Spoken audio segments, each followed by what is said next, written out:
정치권에서 벌어지는 수많은 사건의 맥락을 짚어보고 앞으로 벌어질 일까지 예측해봅니다.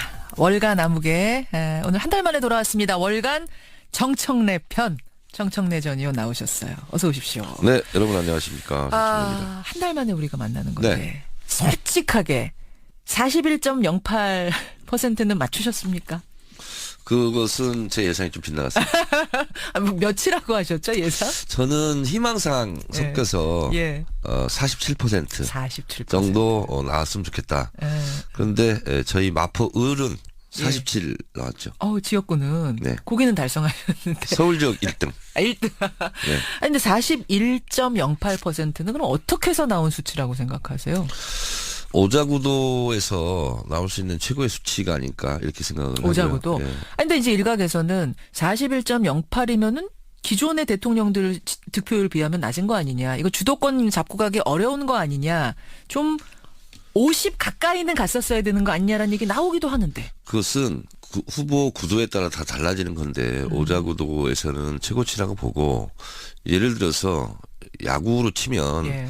4할 때 타자 보기 드물지 않습니까? 아하. 근데 5할 때 타자가 예. 아니면 예. 뭐 야구를 잘 못하는 거냐? 그건 아니라고 볼 수 있죠. 그러고 엄청난 득표 차지 않습니까? 압도적인 승리라고 볼 수 있죠. 2위와의 차이를 봐야 된다. 그리고 구도가 항상 양강 구도였던 걸 생각하면 네. 이번에는 이명박 오자 구도였던 정동영 걸 표차를 넘어섰지 않습니까? 그러네요. 557만 표. 그걸 보면 예. 국민들이 무엇을 원했는지를 알 수가 있죠. 그래요. 41.08. 그러니까 이 정도면 압도적이라고 본다 이 말씀이시고. 네. 그럼 홍준표, 안철수 후보의 실버 크로스. 사실 이건 막판 깜깜이 기간에 일어난 거여서 굉장히 국민들도 놀랍고 캠프도 놀라고. 그것은 저는 예측을 했었고요. 이건 예상하셨어요? 그렇습니다. 예. 선거라는 것은 예. 그 여당, 야당, 양 진영 간의 대결이라고 제가 계속 말씀드리지 그렇죠. 않습니까? 그러면 안철수 후보는 그게 이제 안철수의 딜레마, 안철수의 모순인데 예를 들어서 진보 쪽에 표를 구애를 하면 예. 보수 쪽에서 떨어지고 그렇죠. 그렇지 않습니까? 그렇죠. 그래서 결국은 홍준표 후보로 보수표가 몰릴 것이다 이렇게 봤죠. 홍준표 후보가 2등을 할 것이다. 저는 여러 군데서 말해왔어요. 그렇게 생각하셨어요. 네네. 자, 이분들의 이 당의 앞날은 어떻게 될 건가? 요거는 조금 이따가 우리가 다시 들어보기로 하고 일단 지금의 가장 큰 화제, 네. 가장 큰 이슈 인사 얘기부터 좀 해보죠. 네. 인사. 정 전 의원도 어떻게 가시는 겁니까 어디? 저는 임명직에는 진출하지 않겠다. 그렇게 여러 번 공언해 왔고 제안이 올 리도 만무하고 와도 또 겸손하게 오더라도 난 안 받겠다. 예, 사양. 아니 근데 막 생각입니다. 소위 찌라시라는 게 하루에 12번도 더 와요. 네네. 색다른 버전으로 막 들어오는데 거기에 정 전 의원 이름도 막 올라가서 돌아다니던데. 아니 그런 건 되게 많아요. 많은데 그러나요? 그것은 의미 없어요. 의미 없. 네. 와도 난 안 받겠다. 네네. 저는 선출직에만 관심이 있어요. 이거 진짜로 구체적으로 이름 올리고 있는데 이렇게 말씀하시면 아유, 안 되는 거예요. 아닙니다.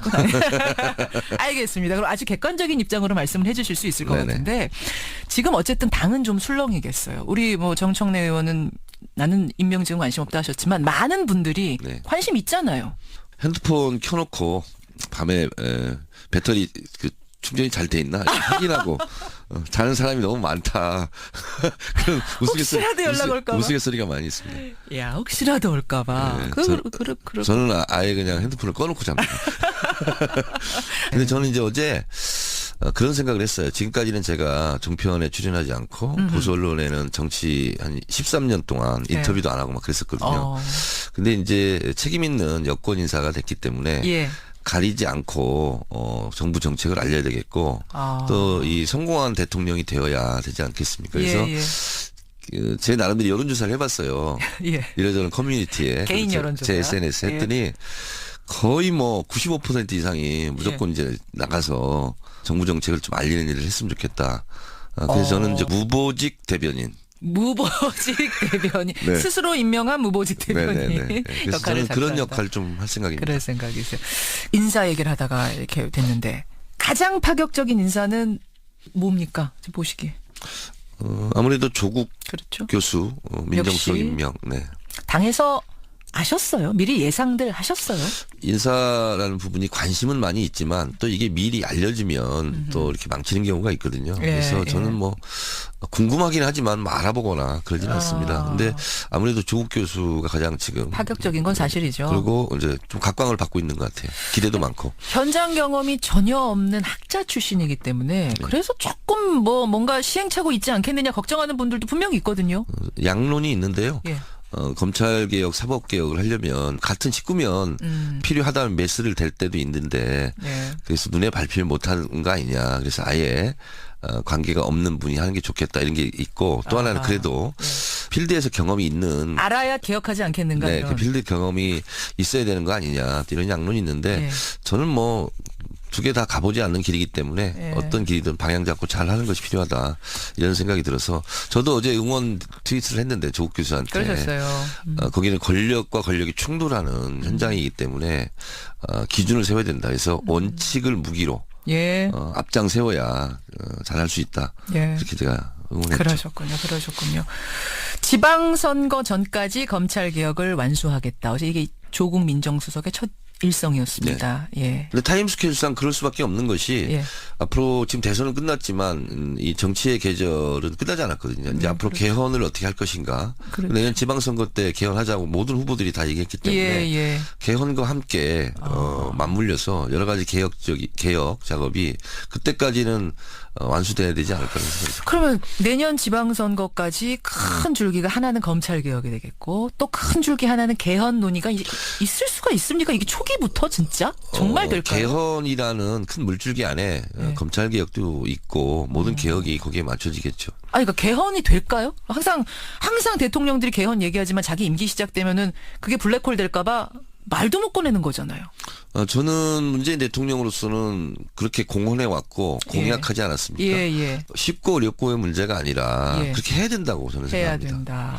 관전 포인트네요. 우리가 관심 있게 봐요. 그걸 하지 않으면 공약을 지키지 않는 것이 아닌가요? 정청래 의원이 보시기엔 할 거다. 네. 문재인 대통령은 할 거다. 해야 한다. 해야 한다. 네. 이 부분도 여러분 지켜보십시오. 이낙연 총리, 임종석 비서실장, 조국 민정수석 평가를 한번 해보죠. 이 일련의 인사는 어떻게 보세요? 저는 대체적으로 잘된 인사이고 특히 이제 김대중 대통령 때 보면 DJP 연합에 의해서 김종필 총리 예. 임명권이 한 6개월 정도 이렇게 임명되지 않았어요. 그렇죠. 그 야당들이 반대해서. 근데 예. 이낙연 국무총리는 반대하기 어렵지 않겠습니까? 왜요? 일단 대선 전에 약속한 대로 비영남, 호남, 뭐 이낙연 지사 이렇게 내정을 했기 때문에 예. 당장 국민의당 같은 경우 크게 반대할 이유를 찾기가 없을 어렵지 거다. 않을까요? 네. 게다가 국회의원을 오래 지냈기 때문에 이미 검증은 뭐 어느 정도 됐다고 봐야 되는 네, 거고 그렇습니다. 선출직이었으니까.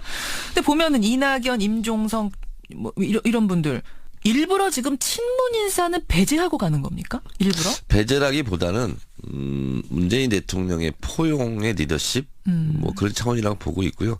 선거 때도 보세요. 그 후보 연설할 때 보면 옆에 예. 쭉 서 있는 분들이 예. 대체적으로 다 비문 계열이었죠. 그러네요. 그렇습니다. 기동민 실장도 그렇고 얼굴도 지금 떠올려 보니까 네.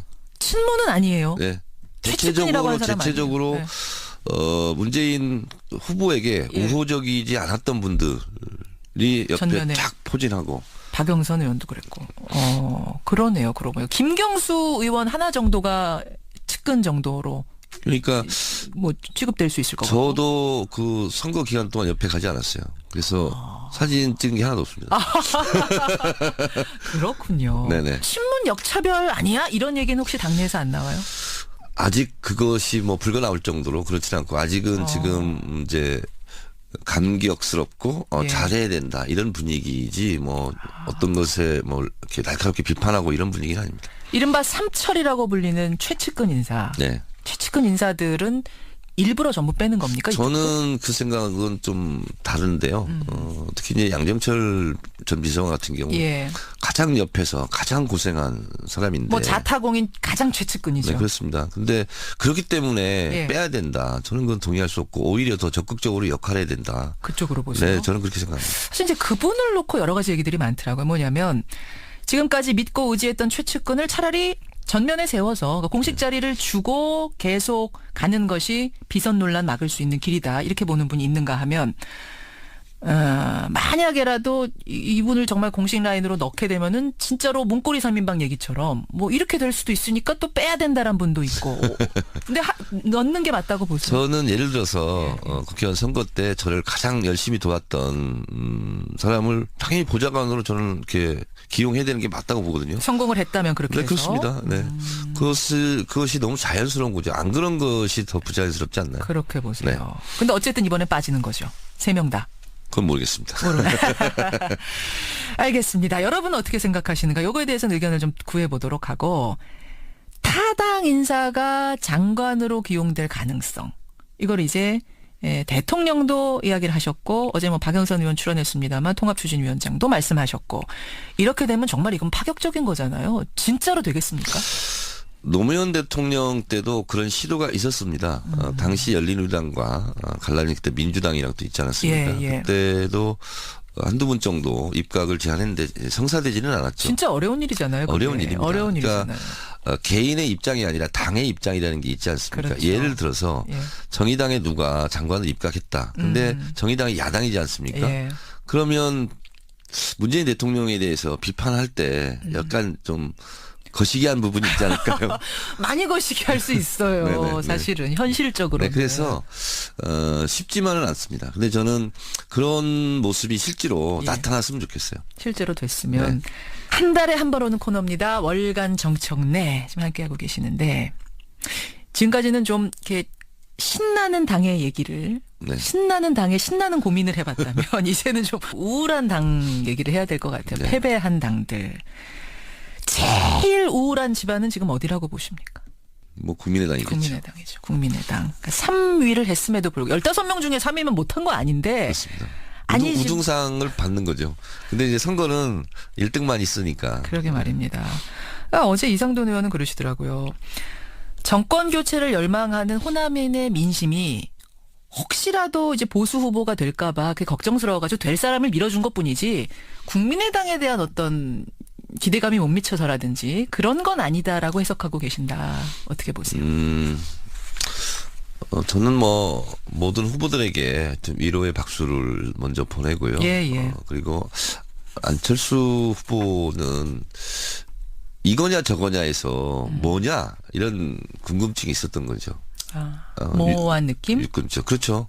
이 선거라는 것은 결국은 여하의 내 편으로 많은 사람들을 끌어들여서 찍게 만드느냐 이거잖아요. 그렇죠. 단순하게 말하면 그렇습니다. 그래서 어떤 의미로 보면 편가르기예요. 그런데 그렇게 봤을 때 안철수 후보 같은 경우는 쉽게 말씀드리면 여당도 아니고 야당도 아니고 뭐지? 두 마리의 말이 앞에서 끌고 뒤에서 끌고 하는 형국이다. 그래서 쉽지 않을 거다. 저는 그렇게 봤는데 역시 그렇게 됐죠, 결과도. 그렇게 됐다고 보세요. 그 안철수 전 대표의 미래는 어떻게 될 거라고 보세요? 안철수 전 일단은 좀 쉬고 나서 뭐라고 마지막 말이 뭐였죠? 내 역할을 하겠다. 정치적인 역할을 변화와 하겠다라고 미래 했는데. 뭐 이렇게 얘기하셨는데 저는 뭐 잘 됐으면 좋겠지만 지금 같은 스탠스로는 굉장히 좀 쉽지 않는 그런 국면이다 이렇게 봅니다. 근데 지금 이제 애매하다라고 말씀하셨지만 그걸 또 좋은 쪽으로 표현하자면 중도 표심을 공략할 수 있는 건 아니었어요? 사실상 학술적으로 봐도 중도는 없다. 이렇게 봐야 됩니다. 왜냐하면 예를 들어 한 사람이 있어요. 예. 그 사람이 선택하는 것은 진보를 선택할 수도 있고 보수를 선택할 수도 있고 이렇게 되는 거거든요. 그래서 어떤 사안에 대해서 왔다 갔다 하는 것 뿐이지 실제로 모든 사안에 대해서 항상 중간자적 입장에 있는 사람이 몇 명이나 있겠습니까? 거의 없다고 봅니다, 저는. 그렇게 보시는. 사안에 따라서 입장이 달라지는 거잖아요. 그래서 중간이 중요하다고 해서 후보의 입장에서 항상 나는 오해 지점에 가 있겠다. 그러면 왔다 갔다 하는 사람만 있지 서 있는 사람이 없어요. 야, 이거는 선거를 많이 치러보신 분의 내공에서 나오는 이야기인데 그런 거고. 그 점에서 안철수 전 대표가 실패한 거다. 그러니까 내 사람이 아닌 거죠. 내 우호적인 지지자가 아니고. 그러면 이분에게 조언을 하는 어떤 정치인의 입장에서 뭐라고 조언을 해주고 싶으세요? 어떻게 미래를 잡으라고 말씀해주고 싶으세요? 아니 그분이 저한테 조언을 하지 뭐 제가 조언할 입장은 아니지만 선거는 더 많이 치러보셨으니까. 저는 깃발이 선명하지 않으면 사람들이 모이지 않습니다. 그렇군요. 안철수 전 대표가 지금보다 훨씬 더 선명하고 훨씬 더 맷집을 키우고 배포 키워서 나오셔야 한다라는 조언을 그러니까 주신 거. 어떤 선거든 예. 선거전에 들어가면 외연 확장, 중도 뭐 이렇게 얘기하지 않습니까? 예, 예. 보수는 왼쪽으로, 진보는 오른쪽으로. 그러나 자기 진영에서 지지를 확보하지 않으면 예. 외연 확장도 못하는 거죠. 그렇게 보시는군요. 국민의당은 어떻게 보세요? 국민의당 어떻게 될까? 이게 지금 민주당원 입장에서 하기 좀 어려운 말씀일 수도 있겠습니다만 좀 이건 객관적으로. 그 국민당에서 알아서 잘 하실 일이죠. 제가 뭐 왈가왈부할 일은 아니라고. 그러니까 상처가 될까봐 지금 말을 좀 조심하시는 아니, 것 그렇지 같아요. 않습니다. 오늘은. 예. 아 좋습니다. 자 그러면 자유한국당으로 가죠. 미국 가서 한 달쯤 쉬고 온다고 밝힌 홍준표 전 지사, 홍준표 후보. 이분은 어떤 구상을 하고 돌아올까요? 제가 그분이 아니기 때문에 잘 모르겠으나 어쨌든 자유한국당으로서는 저는 표를 너무 많이 받았다 이렇게 생각을 합니다. 왜냐하면 이렇게 되면 예. 본인도 얘기했지 않습니까? 복원하는데 성공했다 그러는데 성공했다. 발판 마련했다. 박근혜 국정농단에 대한 우리는 책임을 다했다. 이런 기류로 흘러가지 않을까 좀 걱정이 됩니다. 이분이 당권에 도전하진 않을 거다라는 게 어제 정우택 대표의 말이긴 했습니다만 네. 진짜로 이분이 당권 도전 안 하고 뒤로 물러서 있을까요? 박근혜 대통령 탄핵에 반대했던 예. 여론이 한 20% 정도는 항상 있지 않았습니까? 예, 예. 그분들이 실제로 홍준표 후보로 지지를 하십니다. 집결을 한 것이고 그런 면에서 봤을 때 구심체 역할은 하신 거죠. 홍준표 후보께서. 그런 면에서 봤을 때 홍준표 후보가 국내에 있든 외국에 있든 예. 어쨌든 자유한국당의 뭐 중흥, 재건 뭐 예. 이런 것에는 중심이 될 수밖에 없다. 중심이 될 수밖에 없다. 네. 20%, 24%를 얻은 후보라면 네, 네. 그러면 홍 후보가 직권으로 입당을 추진했던 그 12명의 바른정당 의원들 네. 추진을 해놓고 명부에 이름까지 올리고 이제 그만두게 된 건데 선거를. 네. 지금 당 지도부에서는 어떤 얘기가 나오냐면 명부에 올라갔지만 절차를 제대로 밟은 건 아니다. 재검토해야 된다. 이런 얘기 나오거든요. 이분들 어떻게 될까요? 근데 뭐 12명. 지금 국면에서 그게 뭐 중심적 이슈는 저는 아니라고 보고요. 그건 자체 내에서 뭐 알아서 잘 해결하시겠죠. 이거 복당이 될까요? 아니면 또 친박 친이 한참 동안 싸울까요? 어떻게 보면 국제미아가 되는 지금 상황이죠. 그분들이. 선거 때는 다, 뭐, 부직갱이도 필요하니까. 예. 이 사람 저 사람 다 끌어모을 상황이었지만, 선거 끝난 마당에 홍준표 후보가 또 강력하게 이분들을 뭐, 받아줘야 된다. 이렇게 얘기하기도 좀 어렵지 않을까요? 국제미아, 뭐 쉬운 말로 낙동강 오리알이 될 수도 있다. 언론에서는 오리알로 다 표현하더라고요. 네. 한참 후에 들어오더라도 그 기간이 상당히 한참 동안 진통을 겪을 수 있다고 보시는 거예요? 그분들이 또 바른정당에서 탈당해서 다시 자유한국당으로 들어간다는 것 자체도 명분 없는 일이었고 그분들이 그 직전까지 자유한국당에 대한 그런 날선 비판들을 생각해 보세요. 자기가 말한 것에 자기가 꼬이는 거죠. 일단 뭐 스타일 국인 거죠. 스타일을 12분의 고민도 크겠습니다. 네. 예, 이래저래 오늘은 참 선거 후에 첫 월간이어서 할 얘기가 참 많은데 네.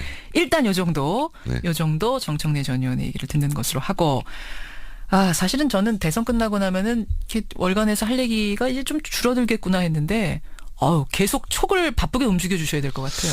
그러니까 대선 이후에 정치의 계절은 계속될 것이다. 제가 말씀드린 것이 지금 이제 당장 이제 초기이기 때문에 그렇지만 이제 뭐 개헌 문제 그리고 또 지방선거에서 숨가쁘게 정치판이 계속 돌아갈 것 같습니다. 계속해서 술렁일 정치판 어제 오늘 이틀간 봐도 그래요. 네. 얼마나 바쁘게 움직일지 계속해서 그럼 월간에서 잘 맞는 예언 부탁드리겠습니다. 네. 정청래 의원님 고생하셨습니다. 네, 감사합니다. 월간 정청래 전 의원이었습니다.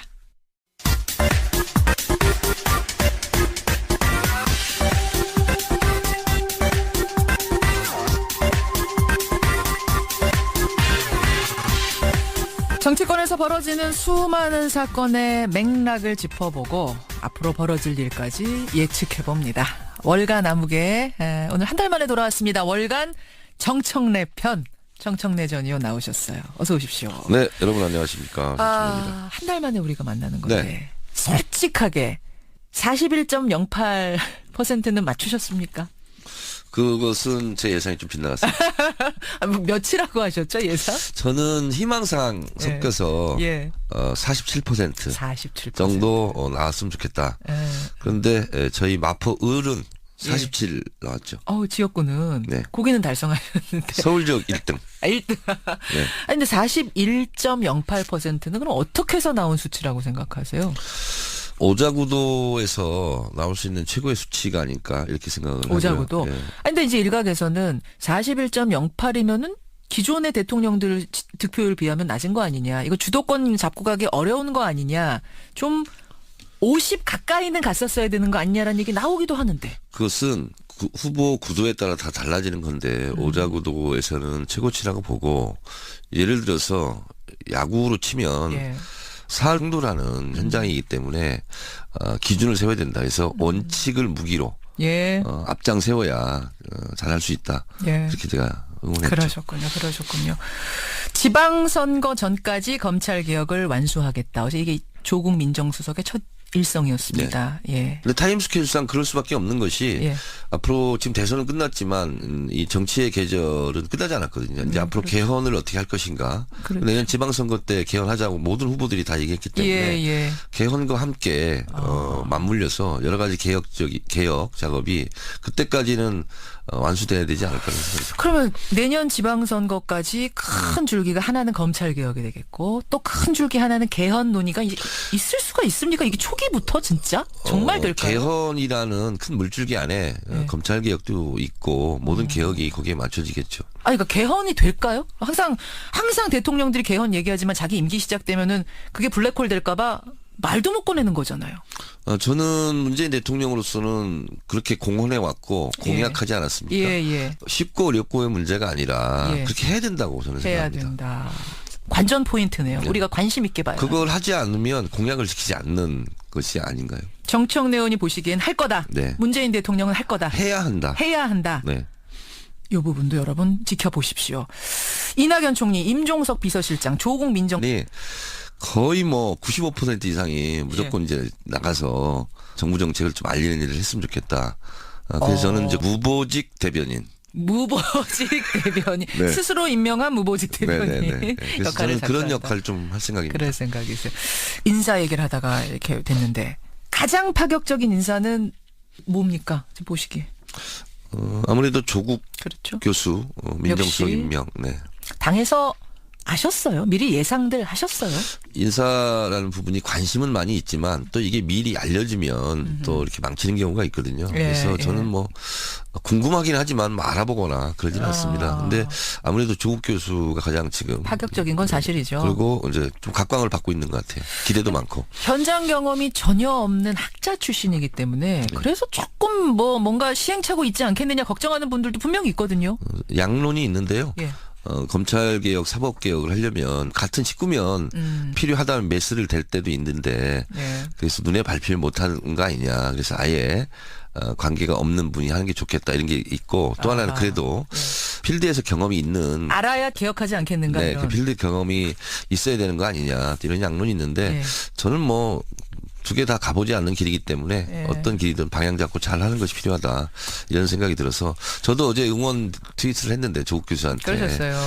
거기는 권력과 권력이 축대 타자 보기 드물지 않습니까? 근데 5할 때 타자가 예. 아니면 예. 뭐 야구를 잘 못하는 거냐 그건 아니라고 볼 수 있죠. 그러고 엄청난 득표 차하지 않습니까? 압도적인 승리라고 볼 수 있죠. 2위와의 차이를 봐야 된다. 그리고 구도가 항상 양강 구도였던 걸 생각하면 네. 이번에는 이명박 오자 구도였던 정동영 걸. 표차를 넘어섰지 않습니까? 그러네요. 557만 표. 그걸 보면 예. 국민들이 무엇을 원했는지를 알 수가 있죠. 그래요. 41.08. 그러니까 이 정도면 압도적이라고 본다 이 말씀이시고. 네. 그럼 홍준표, 안철수 후보의 실버 크로스. 사실 이건 막판 깜깜이 기간에 일어난 거라서 굉장히 국민들도 놀라고 캠프도 놀라고. 그것은 저는 뭐 예측을 했었고요. 이건 예상하셨어요? 그렇습니다. 예. 선거라는 것은 예. 그 여당, 야당, 양 진영 간의 대결이라고 제가 계속 말씀드리지 그렇죠. 않습니까? 그러면 안철수 후보는 그게 이제 안철수의 딜레마, 안철수의 모순인데 예를 들어서 진보 쪽에 표를 구애를 하면 예. 보수 쪽에서 떨어지고 그렇죠. 그렇지 않습니까? 그래서 결국은 홍준표 후보로 보수 표가 몰릴 것이다 이렇게 봤죠. 홍준표 후보가 2등을 할 것이다. 저는 뭐 여러 군데서 말해왔어요. 그렇게 생각하셨어요. 네네. 자, 이분들의 이 당의 앞날은 어떻게 될 건가? 요거는 조금 있다가 우리가 다시 들어보기로 하고 일단 지금의 가장 큰 화제, 가장 큰 이슈 인사 얘기부터 좀 해보죠. 네. 인사. 정 전 의원도 어떻게 가시는 겁니까 어디? 아, 저는 뭐 임명직에는 진출하지 않겠다. 그렇게 여러 번 공언해 왔고 아. 제안이 올 리도 만무하고 와도 왜 겸손하게 오더라도 난 안 받겠다. 예, 사양. 아니 근데 막 생각입니다. 저희 찌라시라는 게 하루에 12번도 더 와요. 네네. 색다른 버전으로 막 들어오는데 거기에 정전 의원 이름도 막 올라가서 돌아다니던데. 아니 뭐 그런 건 되게 많아요. 많은데 많아요? 그것은 뭐 의미 없어요. 의미 없. 네. 와도 난 안 받겠다. 네네. 저는 뭐 선출직에만 관심이 있어요. 아 이거 진짜로 구체적으로 이름 올리고 있는데 이렇게 말씀하시면 안 되는. 아닙니다. 알겠습니다. 그럼 아주 객관적인 입장으로 말씀을 해주실 수 있을 것 네네. 같은데 지금 어쨌든 당은 좀 술렁이겠어요. 우리 뭐 정청래 의원은 나는 임명직은 관심 없다 하셨지만 많은 분들이 네. 관심 있잖아요. 핸드폰 켜놓고 밤에 배터리 그 충전이 잘 돼 있나 확인하고 자는 사람이 너무 많다. 그런 혹시라도 연락 올까 봐? 우스갯소리가 많이 있습니다. 야 혹시라도 올까봐. 네, 그렇. 저는 아예 그냥 핸드폰을 꺼놓고 잡니다. 근데 저는 이제 어제 그런 생각을 했어요. 지금까지는 제가 종편에 출연하지 않고 보수 언론에는 정치 한 13년 동안 네. 인터뷰도 안 하고 막 그랬었거든요. 근데 이제 책임 있는 여권 인사가 됐기 때문에 예. 가리지 않고 정부 정책을 알려야 되겠고 또 이 성공한 대통령이 되어야 되지 않겠습니까? 그래서 예. 제 나름대로 여론조사를 해봤어요. 예. 이래저래 커뮤니티에 개인 제 여론조사요? SNS에 예.